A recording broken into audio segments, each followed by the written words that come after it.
social accountability. Having other people around you who are healthy is as important as quote unquote biological luck. It's true. The people around you really do shape your expectations and how you show up in the world. And in this category, more than anything else, if the people around you tend to be healthy, whether that is emotionally healthy, mentally healthy, physically healthy, your odds go way up, especially the odds of conscientious discipline and design. Your ability to surround yourself with people who are in a good place is one of the great gifts of our life. We are social animals. A lot of what we do in life is mimetic, meaning we kind of copy what we see of others. We set expectations on ourselves of what we see of others. A lot of our behaviors, our habits, our mental models are really a fact of sociology. And when you understand that the people you surround yourself with, you talk with, you look at, you work out with, you're around, you're healthier.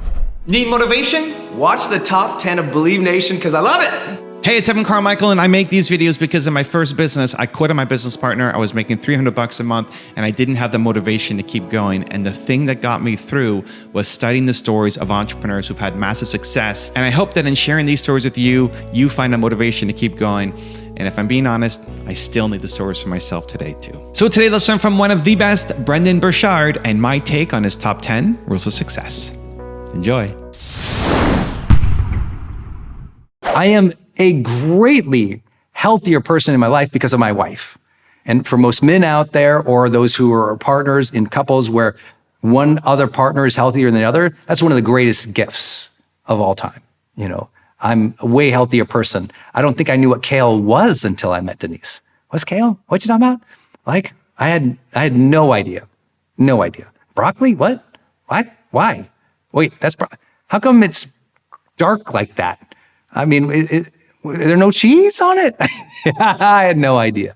So that was important for me to learn a lot about. And all of my friends in the health and wellness category, like being around them all the time and seeing their posts and their Instagrams, or being at conferences and studying their work, or going to conferences that are about health, surrounding myself in an ecosystem has made me healthier. It really has. If you look at where I grew up to where I am now, I mean, it's totally different peer set. And that was by design. You might not get to choose your biology or all your family, but you get to choose your peers and your friends and the inspirations who you follow or learn from, especially in this category of health. Once you have that energetic vision, I promise you'll surround yourself with better people. Social accountability, work out with friends, get a trainer. They expect you to show up, so you show up. Social accountability, surround yourself with people who expect you to do well, who expect you to take care of yourself, who are empathetic when you're struggling because they themselves are empathetic people who struggle too, right? Having vulnerable, honest, open, truthful, transparent humans around us who enable us and allow us to be vulnerable, to share our hurts, our pains, our shames, our sadness, increases our mental health. Rule number 2, develop good routines. So routine, or we could call it a habit, or what I like to call in our high performance research, we talk about the phrase of a deliberate practice or a deliberate habit.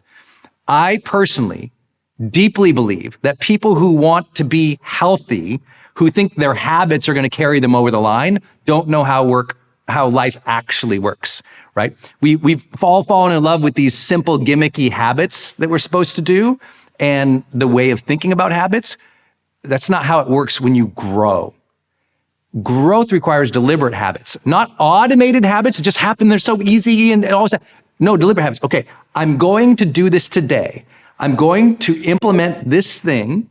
I'm going to choose to do that as a routine, as a practice, as a deliberate habit that I have to conscientiously decide to go do, even if it's hard.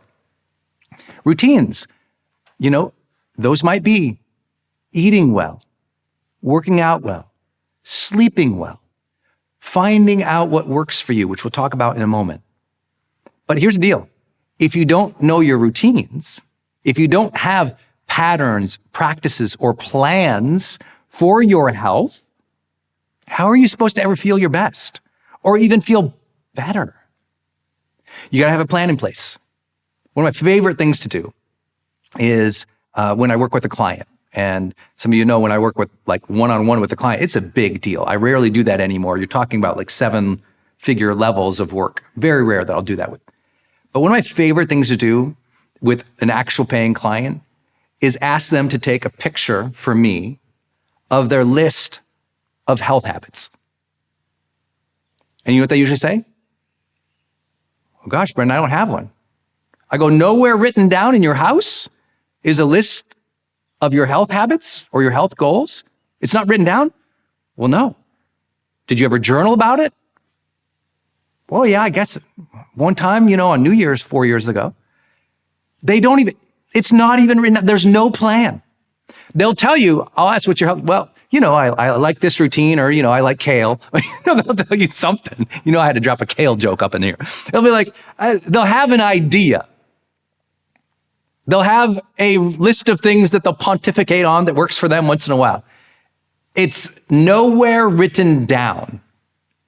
I love my friends when, for the first time, they go to run a marathon. And often they'll get a coach, or they'll start reading books on it, or, they'll look something up on the internet and realize, to run a marathon, there's a plan. And listen, if you just go in and try to run a marathon yourself, I guess a small percentage of the planet could figure it out and actually pull it off. The rest of us humans, we follow a plan. That plan is starting small, getting a little bit better, focusing on these things, running a little bit longer and a little bit longer and a little bit better, and all of a sudden you ran a marathon. It's an incremental approach, but guess what? There's a plan. No plan, no gains. No plan, no change. No goals, no growth. And so if you want health to be something important in your life, where's the list? Where's the plan? Even it's simple. We need the routine, we need the plan, we need the goals. Write it down, do it today, put it in your journal in growth day. Go make a plan in growth day. I'm going to start doing these things. Put it in there. Set reminders in growth day. Literally, you can write reminders in growth day. Drink water, have it pop up a couple times a day as a notification. Eat healthy tonight, have it pop up as a reminder. You can set up reminders in growth day, if you didn't know, which are a hugely popular thing for people's health. So go set up reminders. Just go to the plan section of your growth day app after this broadcast today and set up your plan. Rule number 3, have self-respect. Would you go to, one of your random neighbor's house? Would you go there and, pull up with a big dump truck of garbage and shovels and just go start shoveling in and breaking their windows and vandalizing their house? Of course, everyone says, well, no, I wouldn't, unless you hate your neighbor. But most people don't know, what are you talking about, Brendon? Would I vandalize my neighbor's house and throw garbage in? Of course I wouldn't. And yet, we vandalize the very temple that we have been given. We throw garbage in the very temple that we have been given. And what I found through years of studying psychology, but also actually doing the academic research and also doing the field testing with all our millions of high-performance clients over the years, is as one's self-respect and self-worth go up, their health habits improve. In fact, often when their health habits improve, their self-respect goes up. I really believe it is a perpetual evergreen loop. Someone with greater self-respect and self-love, of course they want to care for their temple because they care for their life. They care for their energetic force. They see themselves as stewards of the temple or stewards of the energy or the spark inside. They care for their energy levels because they care for themselves. And I've been there. So if you think I'm preaching here, for those who don't know my story, when I was 19 years old, I had suicidal ideation and planning. I'd had a huge breakup in my life. I did not have the emotional tools needed to deal with that situation in my life. And so I fell into a deep pattern of self-hatred and stopped taking care of myself entirely. Entirely. Not eating, not showering, not, doing anything. And so I understand that path. I've been down that path. I've coached through that path. And I have to share with you that we have to be attentive. to the deep correlation between how we care about ourselves and think of ourselves and our self-worth and our health practices. It's really vital. It's very important. If you're not taking care of yourself, there's an emotional reason and an identity reason. Something about yourself that you are blocked by, upset about, angry about, sometimes disgusted about, or there's that self-hatred.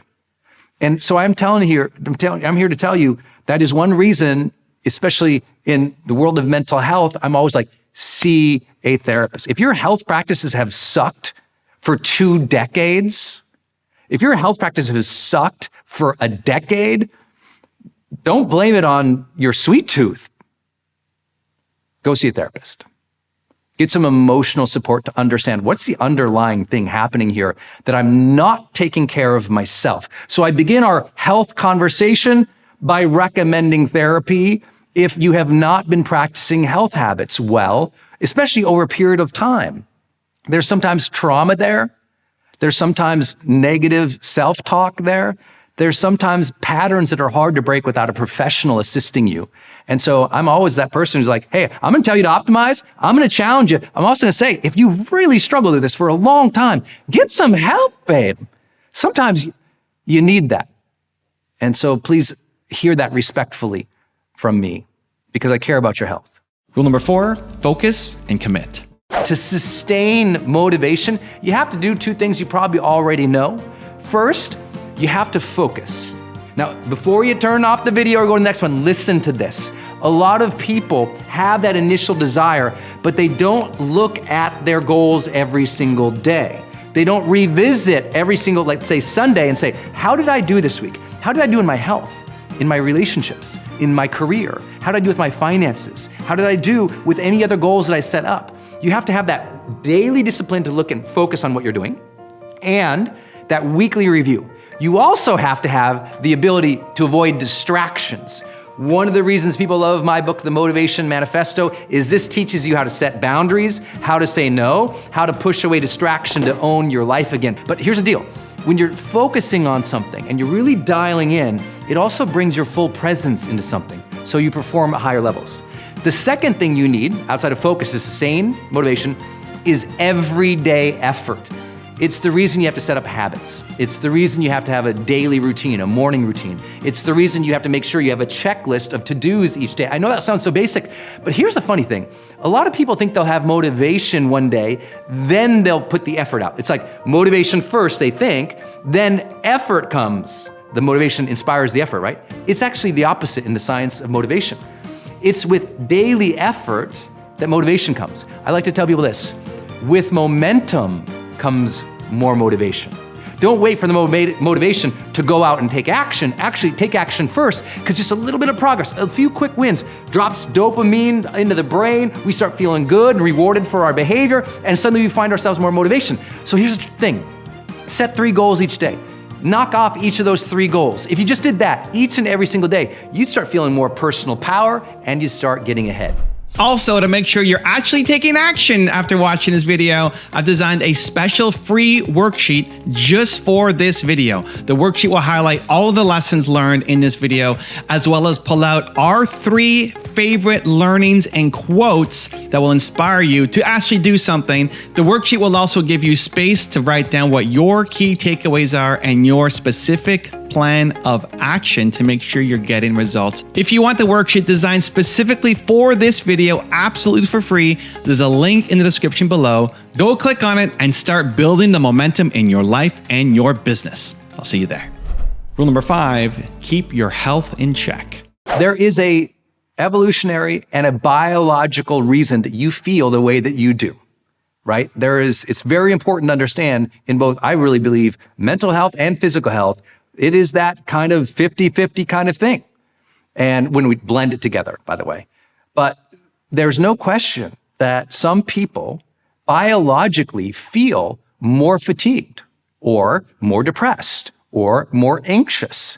We have to understand that you and me are not the same biologically in how our energy might be. And I hope that always introduces empathy and compassion. that there's a big luck card that we get. I have friends literally who are born without limbs. I have friends who are born with conditions in which their brain functions in very unhealthy ways. I have friends who've died so early of cancer.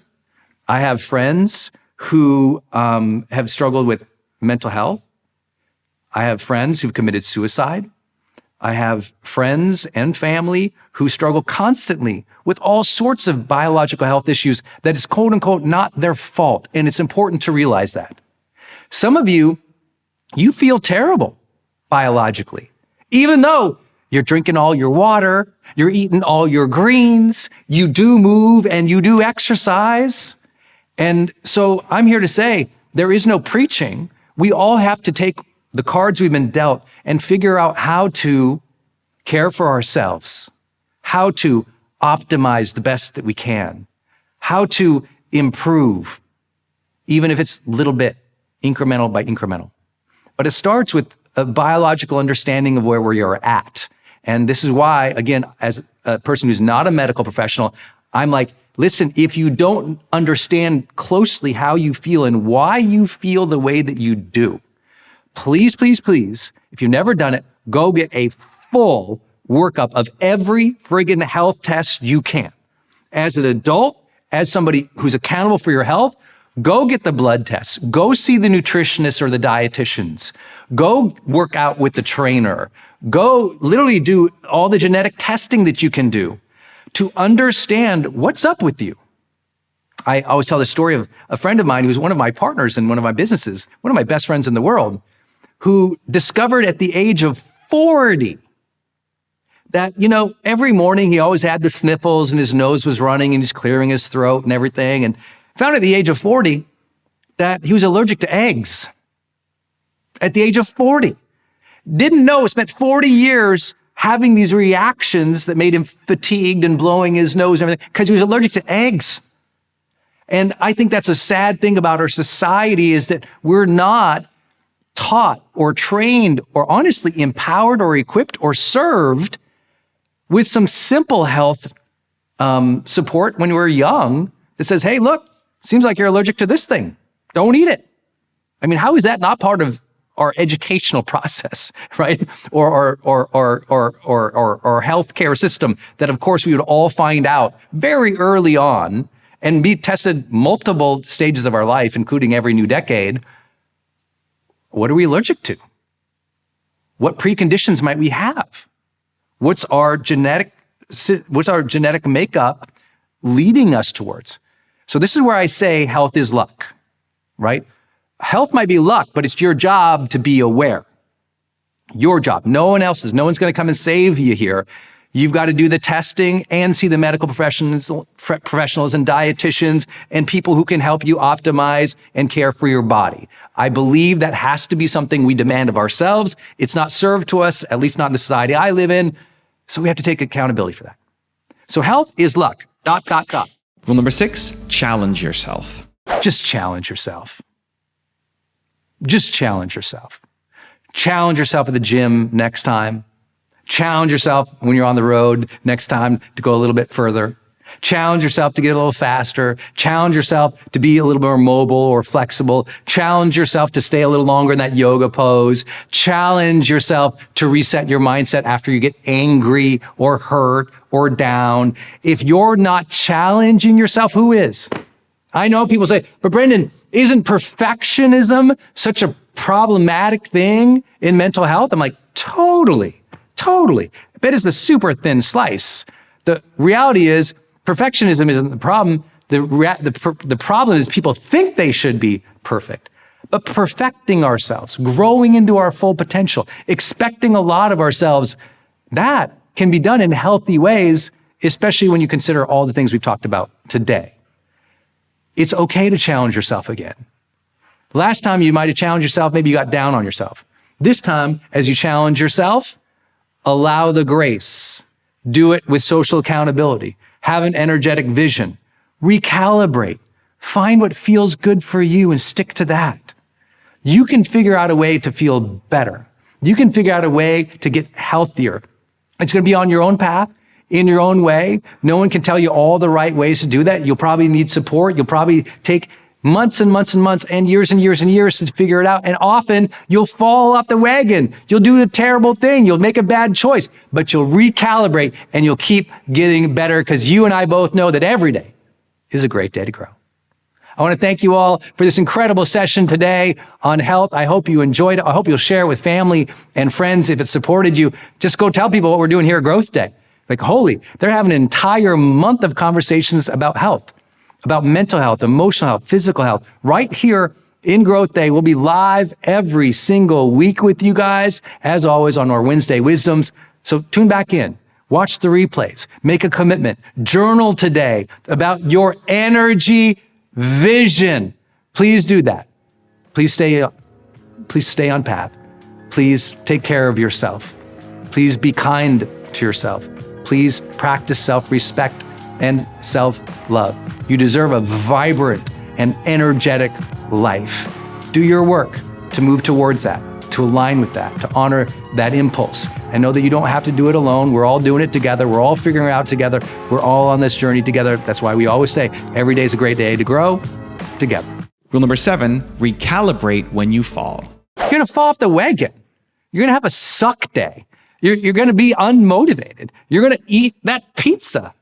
You're going to do something that you know you shouldn't do because your current mood or the choice of passion or joy or spontaneity or the thing that you like is there.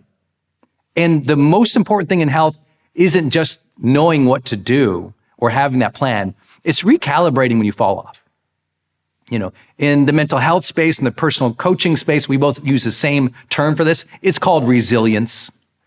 It's, okay, challenge, problem, something didn't go the way I'd planned. Can I find my strength again, find my focus again, and keep progressing? Today, we're just going to call that health recalibrations.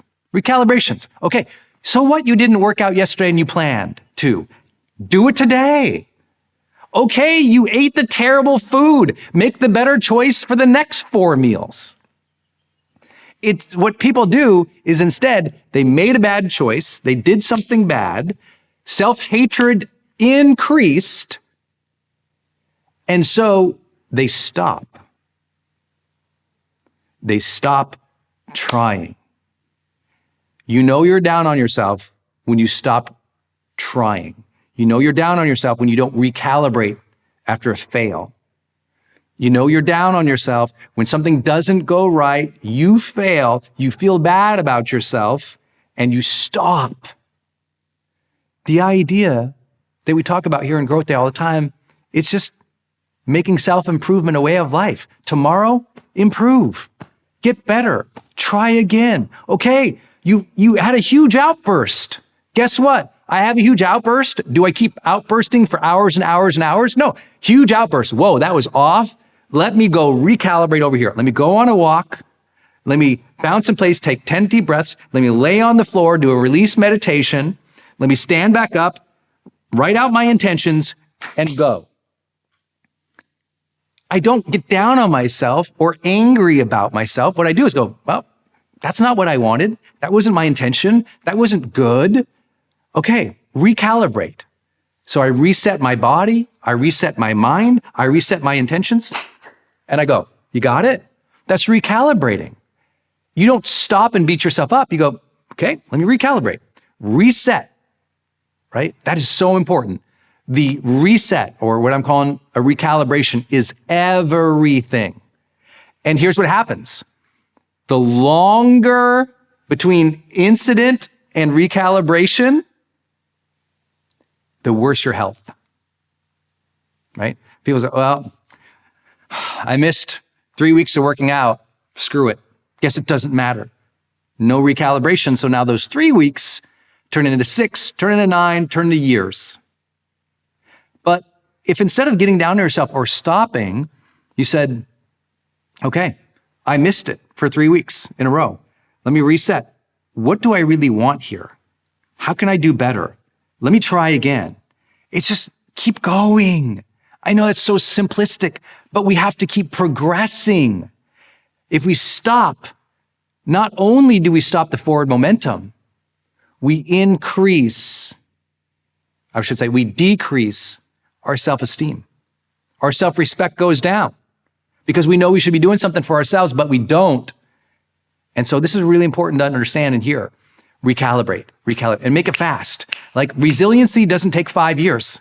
You know what? Recalibrations can happen in moments. You maybe had a bad morning, but you're here, you're working on yourself. You're here on growth day saying, you know what? Sometimes the instruction, the positivity, the perspective even, or just the reminders, it's helpful. Every time I listen to a growth day teacher, I feel better. Not because everything changed in an instant, because it resets me to, right, okay, good mindset, good habits, I can do that, here I go. So it's just a recalibration. It's a recalibration. I can't tell you how many bad days I have, or bad hours, I should say, emotionally that I have, that I choose by the end of the day to recalibrate. Okay, I had a terrible morning. Whew, let me go for a walk. Let me get a bunch of water. Let me get some food in my stomach so I'm not hangry. Let me come back, do a 10-minute release meditation, some 7 or 8 vinyasa flows on the floor, get back up, look at my goals on the wall, write out my intentions, make my action plan, and get 2 things done. End of day, I feel better. You follow? I'm not perfect, and neither are you. But we are perfecting ourselves. We are in motion of progress when we recalibrate more quickly. So have it in mind. Okay, bad morning, recalibrate. Bad hour, recalibrate. Bad conflict, recalibrate. Missed the workout, recalibrate. Ate the bad thing, recalibrate. I hope that serves you. Rule number 8, improve your self-perception. Have you ever had the pain point where you perceive yourself different than everybody else around you? You know, you think you're this great, amazing person and other people around you are being mean. Or maybe sometimes you're like down on yourself, but everyone's like, no, you're awesome, I love you, what's wrong? I love you. If you ever had that, it's like there's this challenge sometimes between our self-perception and how other people perceive us. So the first thing you have to do is make sure every single day that you have a very clear intention for who you want to be. I know you've been watching my YouTube hopefully for a long time and you hear me talk about this. You can't keep bumbling into each day and just reacting all day. You have to have an intention for like, what kind of person do I want to show up to the world as? Like, how do I want to be perceived? And be really clear about that. Don't just like wander into social situations all throughout high school, all throughout college, all throughout your professional life, showing up as you do normally. Instead go, how do I really want to be in the situation? How do I want to feel in the situation? How do I want to treat people in the situation? How do I want other people to perceive me? Not in some kind of method of conformity, but rather like, what's the real me? If you can't articulate the real you, please don't ask other people to figure it out. If you're not clear about your own values, how you want the world to see you and what you want to accomplish, please don't ask the world to know who you are and what you're about. So it begins with that intention, that clarity of self first. You got to do the homework, you got to do the personal development, you got to read the books, you got to geek out on figuring out your values, your drives, how you want to show up to people, what your goals are. Because if you don't know it, I promise you, we're never going to figure it out. And I think a lot of people are really miserable in their life because they're like, no one understands me. But they don't understand themselves, or they don't understand themselves and communicate who they are. So it all begins with intention, all begins with clarity. You gotta start by defining yourself and every day look at it. I mean, like literally every day, like what are the words that should define how you're gonna be today? I have people write that down every single day. Like, I wanna be a person who is, and write it out. I wanna treat other people like this. Because if every day you show up as that person and you treat people like this, then integrity starts happening in your life. You have that congruence of being who you really want to be, and more people see you on a consistent basis being like you versus scattershot, just reacting or conforming or trying to fit in. Now, when you know you and you show up as you more often, they go, I get you. So the second big thing you can do is learn by discussion. This is the hardest thing to do. And what this means is ask other people how they perceive you. I mean, it's the hardest thing, but let's say you got a job. and you have a great meeting and you feel good about the meeting, lots of people walk out and just go celebrate and they'll go, I guess I did a great job. Instead, ask other people, like, how did that meeting go for you? How do you think I did? Was there anything else I could do better? How do you think of the way I talked to this person? Is there anything that you feel like I missed? And just start asking other people to share their perceptions of you and your performance. It is the gutsiest, scariest thing in the world for people to do because most people don't want feedback. But if you never solicit feedback, if you're not consistent in asking for it, then people just don't say it. And then one day they're like, well, I think you're like this. And you're like, how could you say that? We've been in a relationship for 10 years. And they're like, I guess you never asked. So you got to ask. Ask consistently and constantly in almost everything you do. Be like, how is that? Did I come across as this? I was trying to go for that. Did it work? I mean, even as we're shooting this video, today I shot a couple of these and I asked my team, I'm like, do you think that was like too slow? Was it too fast? Did I get my points across? Because if you don't ask that, you don't know. And a lot of the external feedback that comes from others can give you the real direction for how to be better. I know it's scary. I know it's like, well, people might say negative things, but if you realize all you're trying to do is learn, not judge, everything goes fine. If all you're trying to do is say, hey, just give me the honest feedback and don't worry about saying it exactly right. I won't get hooked. I won't get mad. You got to actually have those conversations with people. Allow them to share the feedback and don't take it personally. Take it as a learning point that either applies and is true for you or not. Like, I get a lot of feedback. I'm like, I don't agree with that. That's not true. I don't think that's true for me. I'll try to do better next time to make sure that that doesn't happen. But I don't ever hold it against other people. Now, is it true that some people are going to be mean to you? Is it true some people are going to call you names? Is it true some people are going to be hard on you? Yeah, that's part of life. So don't be surprised by it anymore. You're too old now to be surprised by other people being a jerk to you. You should know that it's going to happen. You should know people are going to give you negative feedback. And what you have to do is start learning to take feedback from people who know how to deliver it. If someone gives terrible feedback and they're a terrible jerk and they're always that way, man, don't take that personally. Just know that's their style, that's their thing, that's their life, that's their, axe to grind, not yours. Rule number 9, learn to say no. We're always trying to improve our lives, but life is hard. Things mess you up, people judge you, finances are hard, and you're always trying to be your best, but sometimes that ain't easy. And so I think developing habits of mind, body, spirit, productivity, service, love can really change your life. And I'll start this morning with a super funny story about just a life-changing habit of mine. You can see I'm in a new space this morning. I'm literally in a shared office right now. And I'll give you a play-by-play of like the last 41 minutes. 41 minutes ago, the power in my studio went out. I'm typing an email to, I think it's about 41 minutes. Yeah, 41 minutes if I'm doing the right math right. And I figure out about that time that, oh wait, no, it's the power to the whole house and my studio. My studio is in like our guest house. And, I've got the broadcast camera you guys have all seen over the years. And, it looks nice setup and everything. I'm typing an email to all the Create accounts in Growth Day about another promotion. And also just everything goes out. Now, I know I got this live with you guys at the top of the hour. And I was like, okay, didn't expect that. Take a few deep breaths out, swear 5 times, stand up, and I go outside looking for what's happening. And like, is there someone out there? They've turned off the power. What's going on across the street? Because there's construction. And I'm looking around, what's happening? Can't figure it out.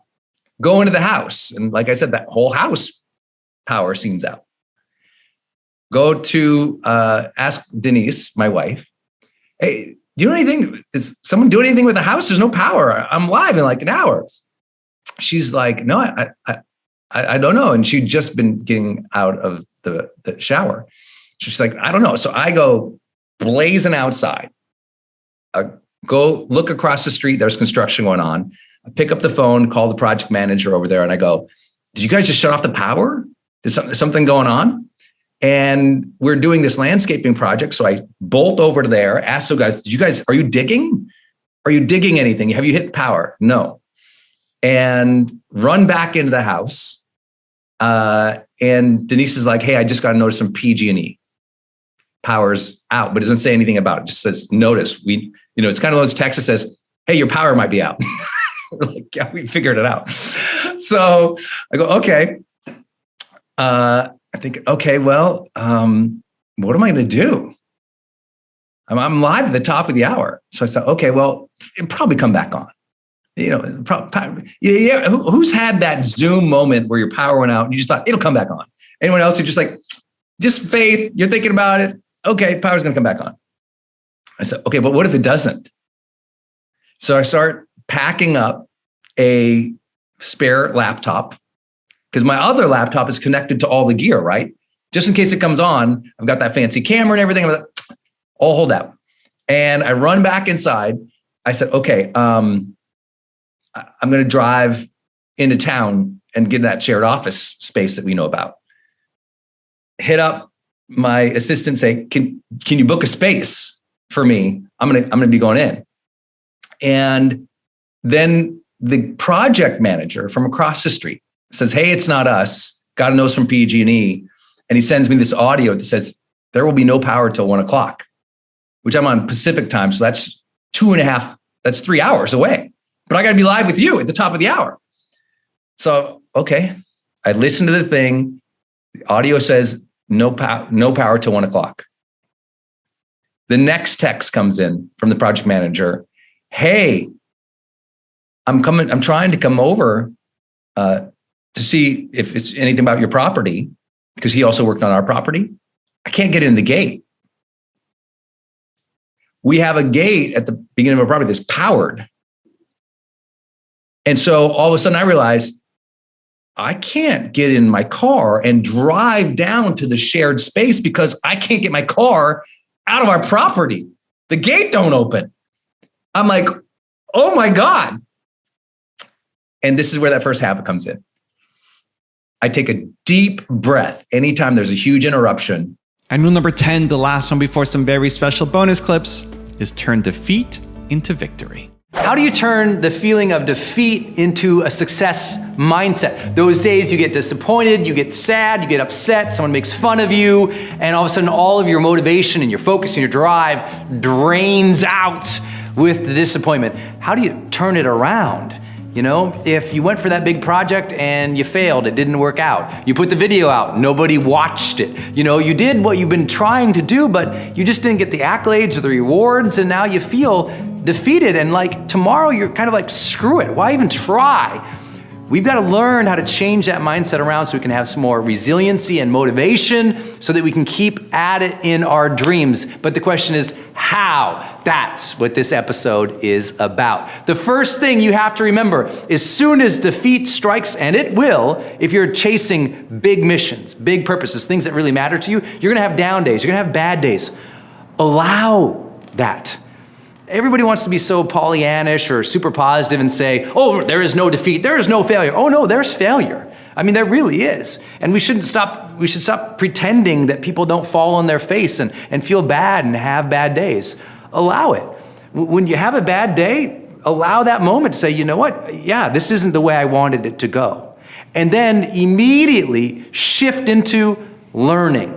Disappointment immediately goes away as soon as you shift into learning. So your question is, first allow it, say, okay, I am disappointed. I have higher standards. I wanted it to go better. But instead of now keep focusing on those things where you beat yourself up and beat yourself and beat yourself up, you say to yourself, okay, what's 3 things I learned? Go. And start focusing on what you learned. Specifically, when you get defeated in your life, I want you to start analyzing what defeated you, but instead of saying, I did bad here and bad here and bad here, turn it into a question about, first, what did I learn about myself? Second, what did I learn about other people? Third, what did I learn about the world? Fourth, what can I do about it? That's how you deal with the disappointments. What did I learn about myself? What did I learn about other people? what did I learn about the world, and what can I do now? That focus to those 4 questions from any disappointment or defeat will help charge you up because you'll be focused more on the lessons and what you can do next. The second big idea when you have a defeat is this. Immediately that day that you got defeated, I want you to take 3 action steps, no matter what those are. Sometimes the 3 action steps are, okay, that didn't work out well, send an email to my team explaining or apologizing. Sometimes the action step is to call somebody, send a note to somebody, send a text. Sometimes the action step can simply be stop at the grocery store, get my favorite meal, so tonight I feel better about myself. Whatever it is, just make sure as soon as the disappointment happens, you set 3 goals that very day and do them. One of those goals can be meditate and think about it. Another goal can be take a long walk. Another goal can be let's exercise. Another goal can be call a friend, go out to coffee. I don't care what it is, my friend, but you need those goals and you need to do them immediate. Because here's the thing, the more momentum you have, it doesn't matter toward what goal. The more momentum you have, the more motivation you'll feel. And that motivation can often wipe out that feeling of disappointment and move you forward. And then the third big idea, when you get defeated, stop focusing so much on yourself. I know it's easy to stew in your own hurt or your anger, your disappointment, but instead, start thinking about that very next day, how can I rise to another level of service? That's the question I want you to ask the next day. When you wake up that next day after disappointment, say, you know what? Today, I have the opportunity to serve. Let me do it with full joy and heart. Let me challenge myself this day. Yes, yesterday wasn't what I wanted to be, but this day, I'm going to challenge myself again to serve with full joy and full heart. If you can do these simple things, I know they're just internal dialogues I'm talking about. You're really just looking at the disappointment or the defeat and saying, okay, what did I learn about myself, other people, and the world, and what can I do?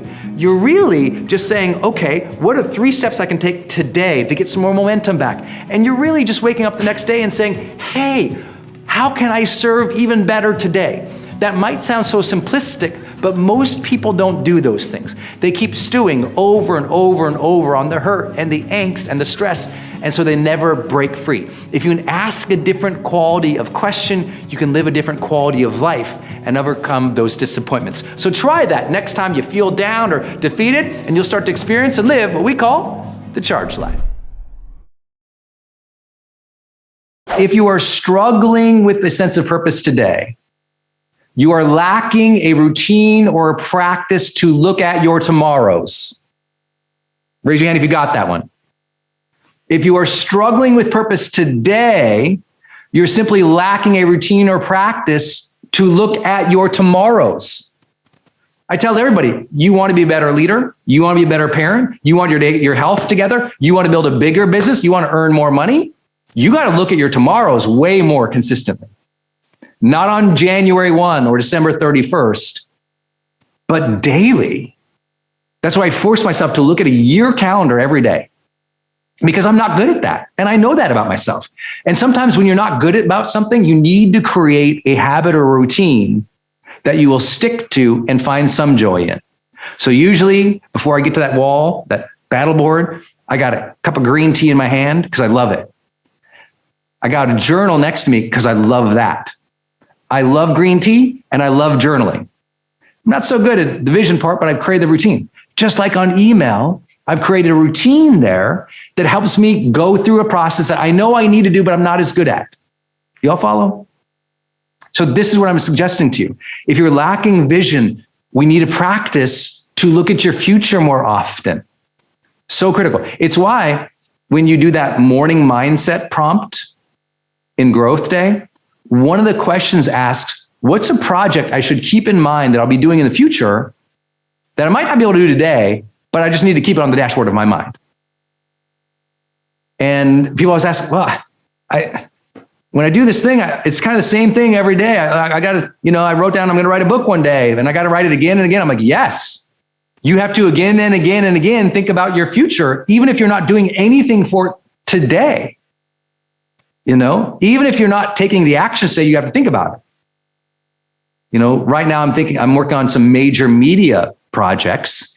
I'm not doing them yet, but I'm thinking about them. I take a moment to think about that project, just trying to get in the unconscious, kind of scrolling around back then to connect me to the future.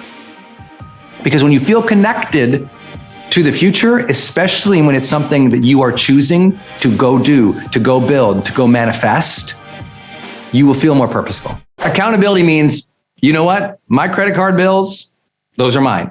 I'm accountable for handling those. Instead of avoiding them, I am personally responsible to deal with these. Even if I didn't cause all these problems, I am now the person who, if I'm going to clear the problems off my plate, I got to take some personal accountability for that. I am now the person who gets to choose my attitude today. I am now the person who expects myself to follow a higher standard and to follow through. Accountability, personal responsibility or personal accountability says, okay, I'm going to own this reality. I'm going to plan my way through it. I'm going to follow through. And I'm going to set up checks and balances to make sure I do that. Where that's setting goals and tracking and measuring the goals and my own behavior towards those goals, or getting a coach, sharing socially in the community, or talking with your friends and family and putting it out there. Now your butt's on the line and you got to do it. I think that's what's important. So often we say, you know, I have dreams. I'm not going to tell anybody. And often in personal development, you hear people say, no, tell people. Because once you verbalized it, you can realize it. Once you verbalized it and it's socialized, now there's an expectation you follow through. Here's my question to you. Do you have enough expectations to follow through? Often when I work with CEOs as their executive coach, what ends up happening is they have that kind of, maybe they have investors and their investors expect them to stay on path. Maybe they need to hit their quarterly goals. But what ends up happening is sometimes they start feeling like their accountability is driven by others. And often high performers feel all these obligations. They are accountable, but they're accountable to obligations that other people have set. And if you want a real fast track to being demotivated, stop setting your own plan. Stop setting your own accountability. This is why, for me, as I told you, I go in my plan section of Growth Day every day. I look at a lot of those plans. I'm like, oof, I'm behind on this.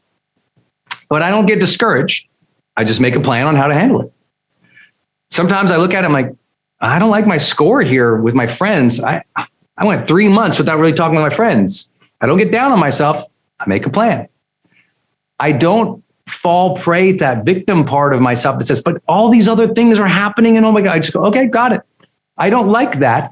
I'm the only one in charge of the ship. You're the only one in charge of those scores. And once you realize that, you're like, okay, I'm accountable. What's my plan? Because sometimes you've left your accountability to your boss. You left your accountability to your manager. You left your accountability to your spouse. You left your accountability to the kids. You left your accountability to somebody else, and you didn't internally own it anymore. If you've ever been in my seminars before, I'll talk about this for a while, and I'll get the whole audience up. We'll play this music, we'll do the lights, and all of a sudden we'll have everyone start shouting, I own my dream. I own my dream. I own my dream. To help them realize again, they're the owner of their life. You own your dream. You own that impulse in your heart that says to get better. Once you're the CEO of your life, not just the follower, everything shifts for us. And that's accountability. You have to build your network. You got to build your network. I'm here because I've told a bajillion people, one day I'd love to live on a beach. And I tell people in my network, and maybe they had a job that was related or not related. Maybe they knew people who lived on a beach, maybe they didn't. But everybody around me always knew the things I wanted to achieve. I want to write a book. I want to be a speaker. I want to do podcasting. I want to shoot on YouTube. I want to, be a person who gets to share about life transforming ideas and tools that inspired me. That's what I want to do with my life. I want to help people achieve their dreams faster and improve their lives. And I would tell everybody that, even though I started talking about that when I was broke, I was struggling, I was trying to get my morning routines and my habits together and my health together. I was trying to get my mind together. It wasn't like I had everything figured out, but I let people know along the journey what I wanted. And I thought about the people, who would I have to be friends with? What type of people would I have to know in my industry in order to help me achieve the abundance to make my dreams come true? So what are the exact types of people you need to know? And I mean, what I want you to think is like, who would you love to have on speed dial on your phone? Like the people of your influence, the people in your industry. Oh, you want to be a filmmaker? Great. Who are the great directors you would love to get to meet and have on speed dial on your phone? Right? You want to have a job in this career or that industry? Who are the industry leaders and titans who you would love to have on speed dial? And make it like a game to get to meet those people, add value to those people, befriend those people, serve those people, or work for those people, so that now you're in that world. Because if you don't know the networks you need to achieve your dreams are really going to be far away. So build the network you need now. When we don't have a vision for next week, next month, next year, life can start to feel like we're just in, kind of in the swamp. And that we're just going through the motions. And, oh my God, I'm working so hard, Brendon. Or, oh my God, Brendon, I have all these reasons to be happy. I already have the great kids. I have a house. I can afford the car payments. I mean, I have all these reasons to be happy, but I don't know, something's missing. I don't feel purpose either. It's usually a disconnect or lack of clarity about your future. And I don't mean 10 years out or 50 years out. I mean sometimes next month and next year. Really, just sometimes it's just a couple month horizon and lacking clarity and connection with just the next couple months, or in some cases, if you're a longer term strategic kind of guy, the next year or two. I can feel that. If I feel a disconnect for my next year or two, I tend to lose a connection with purpose, a connection with motivation. I feel like the intentions or the productivity of the day are kind of like, for what? It's easy to go, I'm working so hard, but for what? And that for what, I know equals vision. What is the vision of your next couple months or next couple years? No one will give you that. It's time to sit down and think about that. It's why you all know I keep a battle board over here on the wall. And my battle board is it's basically like a arts and crafts version of a yearly schedule. It's like a big piece of butcher paper with 12 boxes drawn on it. And the 12 boxes each represents 1 month of the year. And I create themes across the boxes. I write the major projects and deadlines up on the boxes. And I write a bunch of my values up there. And all I do is every day, I just kind of stare at it. I'm a person who am really good. Any persons here, you're really good at just living in the moment. I know a lot of people aren't good at that, but I'm really good at just being here in the moment. I've had to teach myself to do that. I'm not as good of making sure I'm connected to my vision or to a longer term plan. I'm like in the moment, I'm a happy-go-lucky kid. But if I lose connection to the vision, to the future, the happiness goes down. I also see the luck tends to go down when you're disconnected from a vision. So what do? I force myself every day when I come into this office, I'm like in a home studio here. When I walk in, I stare at that and I force myself to just stare at it and think for 5 minutes. I have a little notepad next to me and I look at where everything is lining up over the next year, sometimes the next 2 years. And I just look at it. I mean, if you walked in, it's really not an attractive thing. I'm kind of like this. I'm just standing there kind of dumb looking, just looking at it hoping something comes into the brain that day. Walking through each month, even if I saw it yesterday, I'm just forcing myself to look out You know why people tend to be motivated January 1st?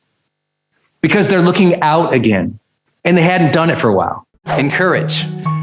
To encourage, to be the champion, to be the cheerleader, to be the person always motivating, inspiring, uplifting people, to never just have, a lot of leaders, they get their pet projects and they get excited about it and they disappear. No, man, you need to encourage on a continual basis. You need to light people up. You need to have it in your heart and in your soul, that desire to want to lift people up. To lift them up and to lift them off their butts, to get them excited about things, If you can't motivate them with your passion and your example, then what are we doing? You have to encourage people when this gets hard. When you're working towards a mission, it gets hard. Longer term, the more people involved, the bigger the organization, the bigger the vision, the bigger the dream, the longer the duration to accomplish it, the more struggle, the more challenge, the more conflict, the more discord, the more disappointment, the more frustration, the more doubt, the more delay. All those things happen. Leaders have to deal with them. And the way they have to deal with it is always being that encouraging voice. When the chips are down, when it looks most bleak, you're still that beam of light. And when it gets dark, when it gets challenging, when there's conflict and turmoil and turbulent seas, you're solid. You're somebody that they know they can go to, because you're always going to turn a negative into a positive. You're always going to help them see the alternative view, the next step. You're going to champion people. You're going to champion the mission and the cause. That's leadership. Part of purpose is sensing a mission larger than yourself. Most people confuse that with a large achievement. But what it was meant to be back in the day in these conversations was, it meant you can see beyond yourself. I can see the suffering of others and want to be of service to them. I can see the suffering of others and want to be of service to them. Where that means your angry child, or that means the neighbor who's struggling, or your friend who just lost her husband. It means I can see beyond myself, my immediate selfish, impulsive needs, and I can be with someone. I can sit with someone. I can listen to somebody. I can empathize with somebody. Too often we think of service as like donation. Did I donate to this cause? And by the way, please donate to whatever cause that you get behind. But there's different ways to provide service outside of just money. And the biggest part of humanity is learning to sit with people and be with them in their times of need, to let them know you see them and you hear them and you're curious about their story and you want good for them in their lives. Not your way, not imposing your values, not pushing the answer, but literally just honoring them as a human being. We have to evaluate. So the hardest things that we do in all of leadership, to evaluate the key people who are with us, their contributions, evaluate their skills, evaluate their needs, and to evaluate the ethics that are going on in our organization, in our team. Are we being excellent and are we being ethical? Is the questions that we're evaluating on, right? Are we being excellent and ethical as we are progressing? Which I guess would be the third question. Are we progressing? If not, why? Are we being ethical? If not, why? If our people are not being excellent, if not, why? These are the questions that we have to ask as this practice. And evaluation, it's like every day as a leader. You've got to keep your thumb on the pulse to see, hey, how are we doing? Are we alive? Are we moving forward? That evaluation also brings up the incredible challenge that we face as leaders, which is to give honest, direct, immediate, constructive feedback to those people who are trying to influence and lead, to our collaborators, to our friends, to our followers, whatever word that you use for them. I mean, it's vital that we are paying attention and seeing when things are going off the rails, that we never check out. I mean, it's a consistent process of checking in and seeing how we're doing and paying attention to really evaluating the progress of our mission. When people have clarity about their future and clarity about their purpose, it tends to come in different categories here. Okay, so let me give you some of those categories. First is yourself. I know that sounds like no duh, Brendon, but this is yourself in terms of your identity, This is yourself in terms of who you are becoming. And this is yourself in terms of your self-worth. Okay, I'll cover those three elements here in a second. Self, in regards to your identity. Who am I? Self, in terms of who you are becoming. Who do I believe I am meant to become, or do I desire to become? And self, in terms of self-worth. Am I worthy? These questions make you either feel connected as a purposeful being, or they make you feel terrible. And so let's explore them. Your identity. I always ask this in my seminars. If you've never done this work with me, it's from one of my other books called The Charge. And the charge being like the amp, like the battery pack, like, the subtitle was Activating the 10 Human Drives That Make You Feel Alive. The book is called The Charge. And one of the things I started asking people to do in high performance work was to share with me, to generate and share with me, what are the 3 words that would define the best of who you are today? Like if you had to describe yourself, like let's say you went on speed dating and you sat down across from someone and the question was, okay, share the 3 best parts of you, and with using one word, describe that now. It's kind of like that, right? It's like, what's the 3, like if I had to describe the best of who I am in 3 words, what would my 3 words be? What are your 3 words? Like, what are your 3 words that is the best of who you are? Or if you struggle with that, the 3 words that would describe the best of who you want to be. I want to make sure that you have your 3 words. And I want your 3 words on a board, or I want the 3 words on your mirror, or I want the 3 words next to your computer. And every day you look at those 3 words and go, today I'm going to be this. At midday, am I being this? At the end of the day, was I that? We need to develop a purposeful sense of being and remind ourselves of it. These last couple of years, a lot of people stopped dreaming because we were just kind of trying to survive. We were trying to deal with and cope with all of the drama and the trauma and the chaos and the uncertainty that came along with a pandemic, with global economic shifts, with lots of political vitriol around the world. We were in this place of just watching it was intense. And so when that intensity hits us, we tend to hunker down. And now many of us work remote. We don't see as people as often as we used to. And so we've constricted our lives in certain ways. And that's caused us sometimes to be disconnected from a bigger vision for our lives. And so I'd love for you to allow ambition in your life. You can have ambition in your life and deep appreciation for the moment. Ambition doesn't mean you don't appreciate your life now. And ambition doesn't mean you become a jerk to run over people. Ambition means you have a great desire for a great future. And that's okay to have again. Our social realm is incredibly purposeful. Most importantly is this, and you all know this as strivers here in Growth Day, but I think this is so critical. You've got to be around purposeful people. You got to be around purposeful people.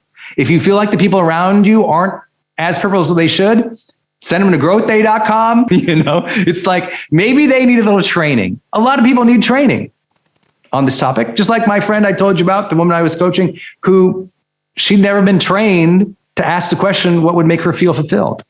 Most people have never been trained on purpose either. But getting around, striving, giving, generous, kind, compassionate, high-performing people will completely make you feel different about life. I think about my friendships and the people in my life. They got a lot of purpose.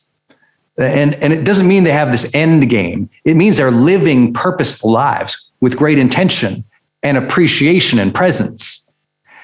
So they're awesome to be around. Do you have 5 people who are awesome to be around in your life? Like awesome and purposeful. If not, time to meet them.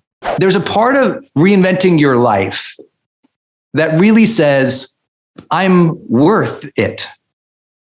I'm worth having a better future. A part of reinvention that says, I'm capable. No matter what I've been through, I am capable. I am stronger than I think. I know I can build and architect the future I desire. And there's a part of reinvention that says it is possible.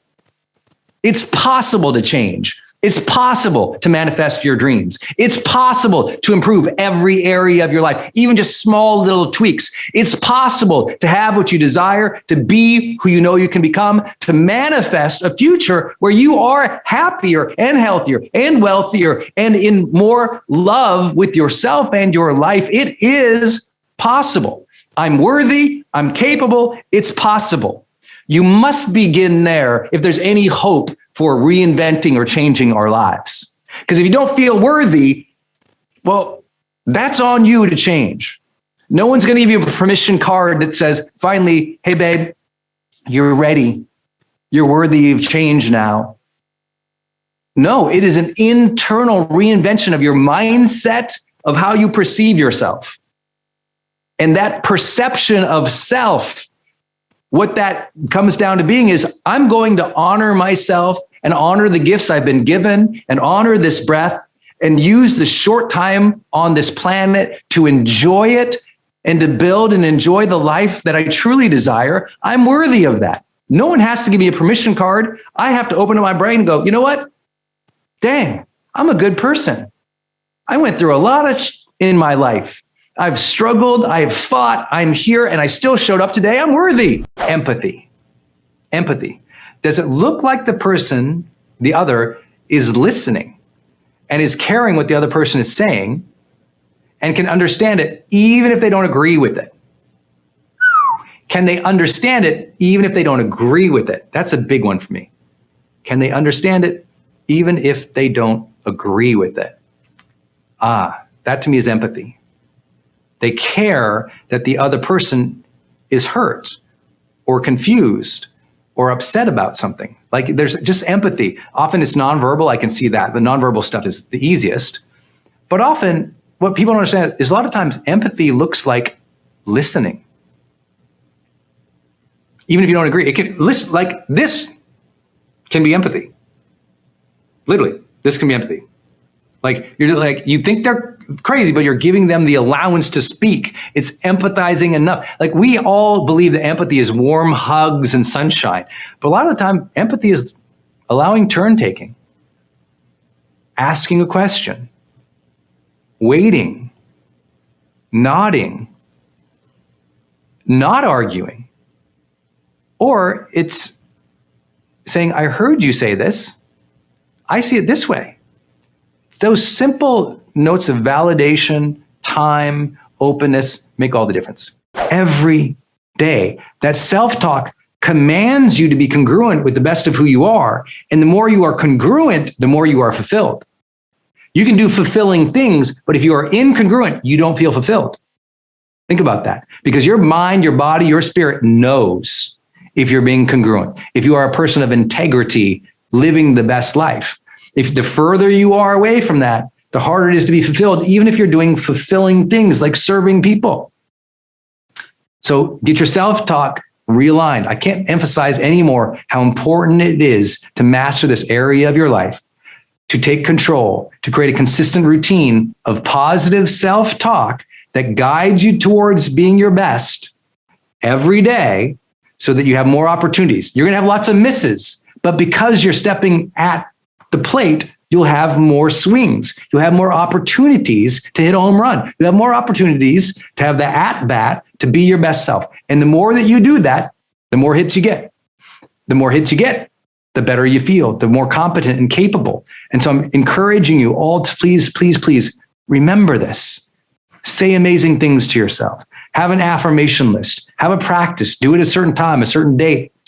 In my world, I'm blessed to run with the greatest motivational speakers of our time, and all of them have something they say to themselves backstage before they go out on stage. Do they need to do that? No. Yes. If they don't, see, they're commanding themselves. They're willing themselves. They're encouraging themselves. If you don't like the word command or demand, they're encouraging themselves to get into the right state of mind to have their best performance, their best service, so that later on they can go, that was really great. I appreciate that. I feel good about that. I feel fulfilled. See, it's hard to feel fulfilled if you don't feel good about how you showed up. When you feel good about how you show up again and again and again and again, the senses of meaning and fulfillment lift up. I recognized at some point my attitude and energy in the world was my choice. And I thought, if I get to choose over the long term and in the moment, I want to experience joy.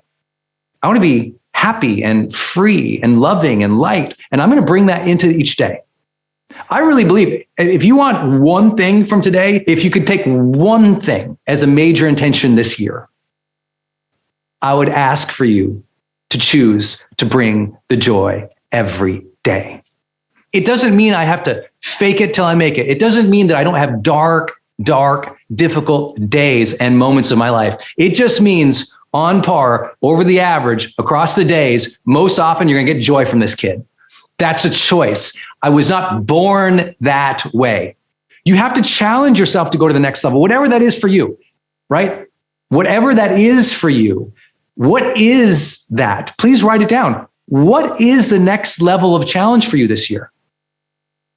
In your business, if you have a business, what's the challenges you're going to take on, right? Whether you call that goals, priorities, initiatives, OKRs, key performance indicators, whatever you call it, those are deliberate challenges. You are setting a step ladder of ever increasing challenges, not because you're a glutton for punishment, because in your heart, you know there's potential.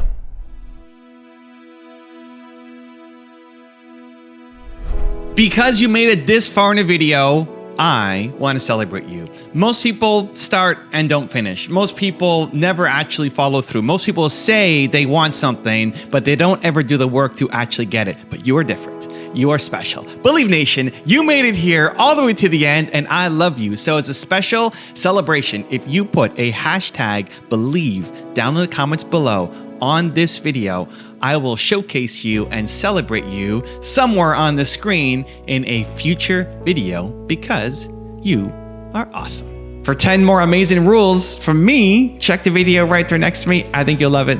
Continue to believe, and I'll see you there. You don't go to school to learn. You go to school to get a degree, and that degree hopefully helps you get a job that you're looking for, but you don't go to school to learn. There's just so many more effective ways to learn than to go to a university.